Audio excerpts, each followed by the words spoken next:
Тажикстан менен чек ара маселеси 1-2 жылда толук чечилет. Бул тууралуу президент Садыр Жапаров Кабар улуттук агенттигине берген интервьюсунда айтты. Сөзсүз түрдө эки тараптын тең кызыкчылыгы камтылган кезде маселе чечилет. 1000 километрге жакын чек ара тилкебиз бар. Ошол тилкелердин көптөгөн жерлеринде талаш тартыш жерлер болгон. Алардын баарын теңме-тең чечкен учурлар болду. Андан сырткары чектеш айылдарыбызда шахматтын доскасы сыяктуу жайгашып калган үйлөр бар. Аларды да түздөп сыздык, деди президент.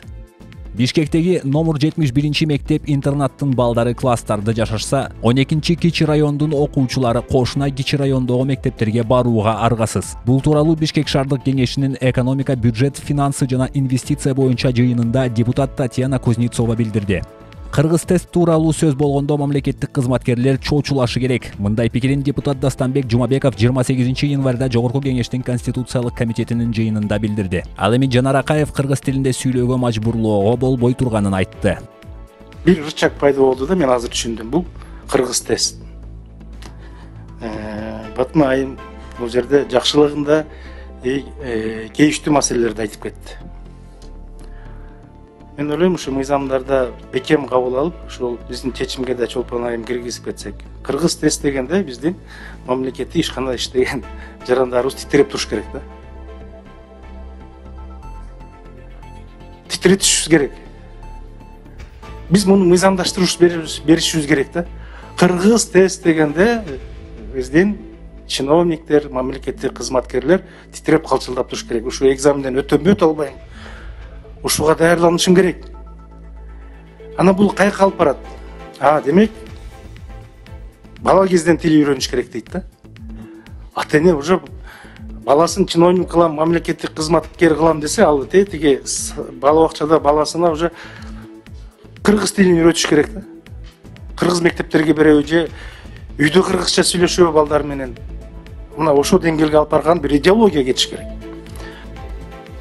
Негизи бар бир мындай акыл эс менен иш кылганыбыз туура деп ойлойм. Биз кыргызча сүйлөгөндөрдүн баарын сен эмнеге кыргыз тилинде сүйлөбөйсүң деп жээрип, зекип, аларды коркутуп, жана агрессивдүү ыкма менен үйрөтө албайбыз. Биз аларга өзүбүз үлгү болуп, анан мындай кыргыз тилинде сүйлөгөнгө чакырсак болот деп ойлойм. Бирок кээде мен могул шаардык мэрияларда айрым аракеттерди көрүп калам да. Мисалы бир кафеде белажо деп турса, ошону кыргызчалаа деп дагы талап кылып деп. Ондарга белажо дегенде кантип которосуң мисалычы? Анчалык мындай бир ишкердикке тоскоолдук кылган учурларыбыз дагы болбойт бирок. Мындай аң сезим менен карашыбыз керек деп ойлойм. Мелис мырза, биз могул жерде залда бир 30дай адам отурабыз да азыр. Чындыгын айтканда, мына үйдө балдарыбыз, неберелерибизде кыргыз тилинде маселе чоң. Өзгөчө бул шаарларда тургандарда.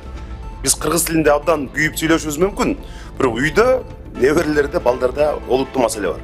Бул шаарларда эмес, азыр айылдарда дагы жанагы синий трактор, триката барды көп, айылда, бир тоолуу айылга барсаң дагы балдардын тили орусча чыккан учурлар бар.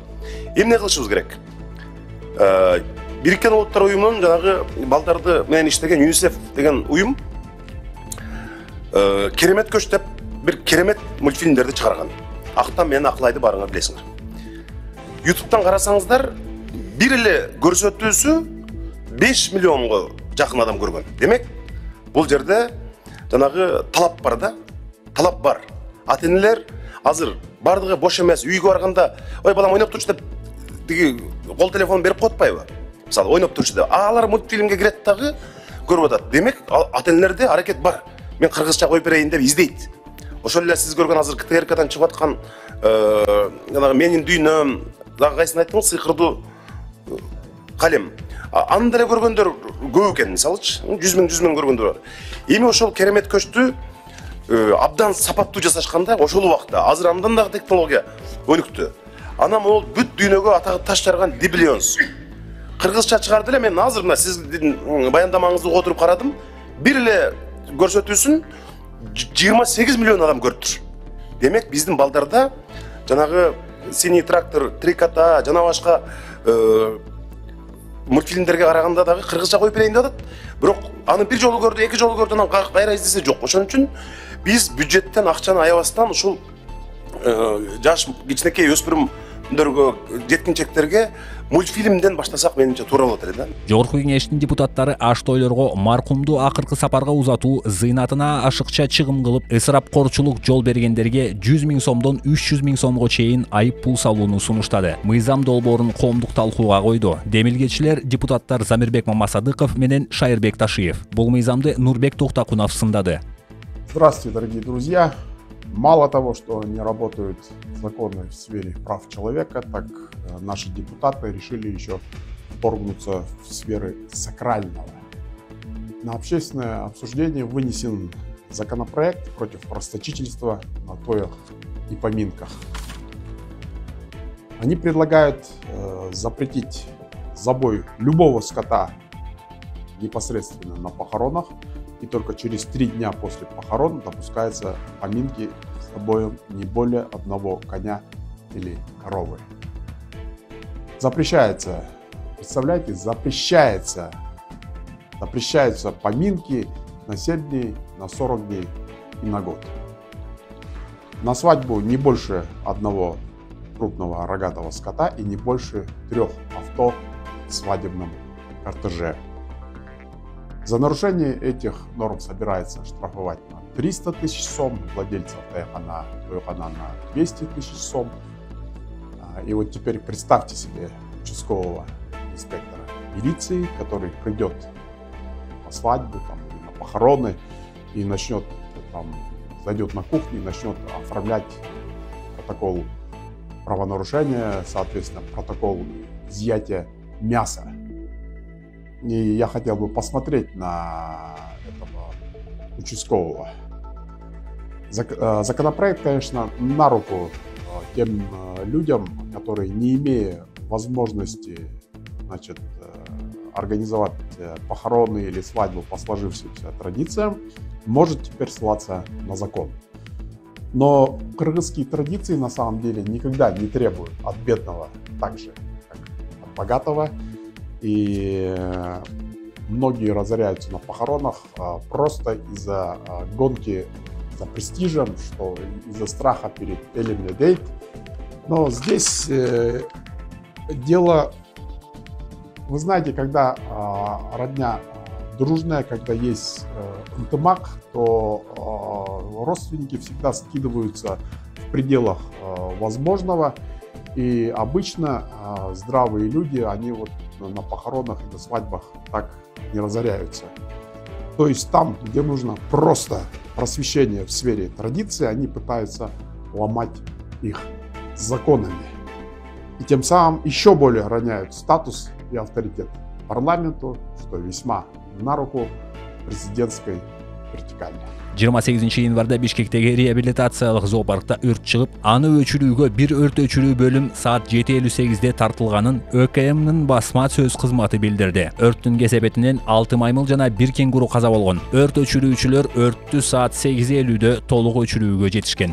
Бишкекте дагы бир унаа айдап качкан 2 учур катталды. 26 жаштагы жегит 26 январь күнү таңкы саат 4 чамасында Алтымышева көчөсүндө токтоп турган Kia K5 үлгүсүндөгү унаасын урдап качып кетүүгө аракет кылган. Бирок Новопавловка айылында жол кырсыгына кабылып, тосмону сүзгөн. Унаа тосмого тыгылып калган. Дагы бирөөсү Мас абалында Акордо жаңы конушунда 27 январь күнү саат 5:00 чамасында Мас абалындагы жигит башка бирөөнүн Toyota Camry үлгүсүндөгү унаасын айдап кетип тосмону сүзүп алган.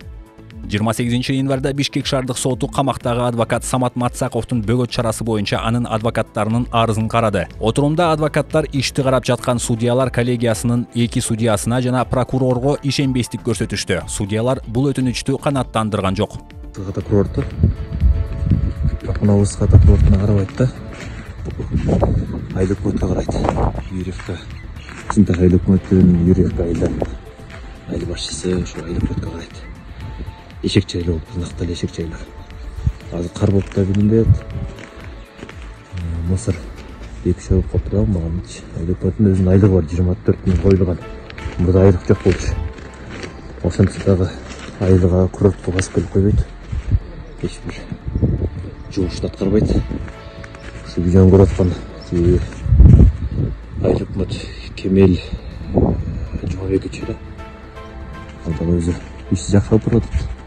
Бирок айыл башчы өтө начар болуп атат да. Жаш кыз болуп койду эле. Акта эшик жайлар.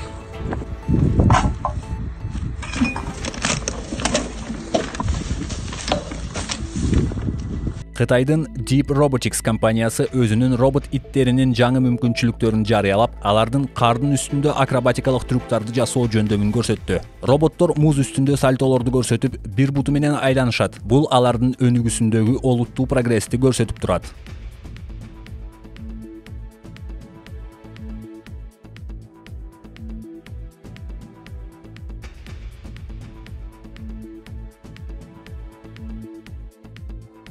Айсулу Тыныбекова 2024-жылы Азиядагы эң мыкты балбан кыз деп табылды. Мындай чечимди Азия күрөш федерациясы UWW Азия кабыл алды. Тыныбекова өткөн жылы Азия чемпиондугун 3 рейтингдик турнирди жеңип, Париж Олимпиадасында коло байгеге ээ болгон.